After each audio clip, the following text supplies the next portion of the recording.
I got a lot going on, and there's a lot going on in the world.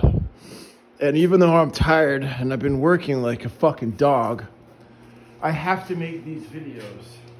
I have to make these videos about these paintings because my father is no longer here to do so.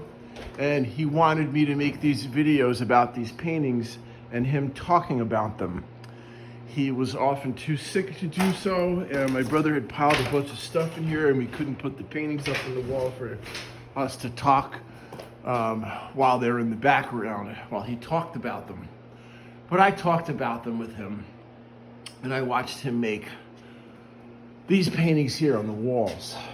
And when we were younger, my father and I would fish often. We would go fishing in the ocean, in the Atlantic, all of Maine, Martha's Vineyard, Cape Cod, Long Island.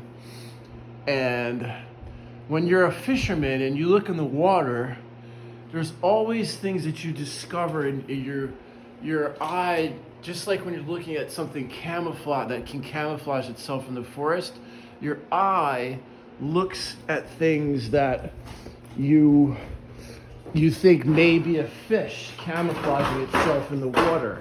And as you look at the paintings, as your eye goes closer and is drawn deeper, you can see a lot of subtle things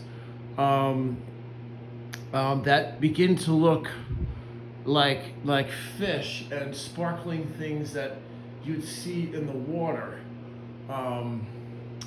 And a lot of the emphasis he had on depicting things that you can't see and showing how your mind reacts to different wavelengths of light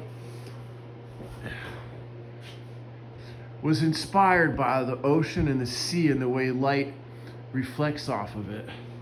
And you can see during the daytime different kinds of light, what I'm referring to. And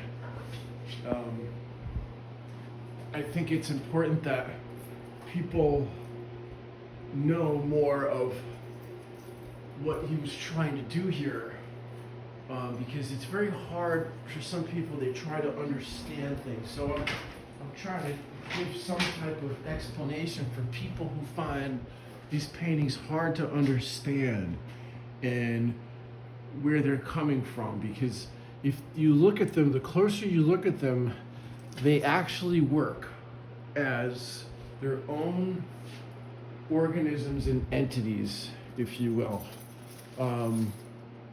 Almost as if a jellyfish or a complex organism in a cell does. And this was what was very inspiring to him, and then ultimately he became too ill to paint anymore. But I'm here to talk about them and continue to honor his legacy. And it inspires me to look at this art. It's so powerful because it has a life of its own, and the more your eye tries to, and your mind tries to find identifiable things, the more you discover about the painting and yourself. And it's a very powerful thing to do as an artist because it's a very risky thing to do. And he was very much ahead of his time and ahead of his peers who sort of dove off the deep end into psychedelia and surrealism.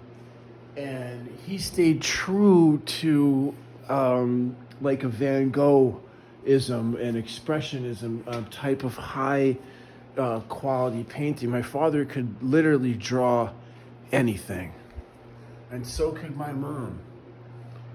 Both very, very talented artists. This right here, folks, I would like to sell. It was retailing for $900. It's framed. It's a blue socket print. Please put a comment below if you'd like, and I'm going to auction it off. I really need your help. Thank you.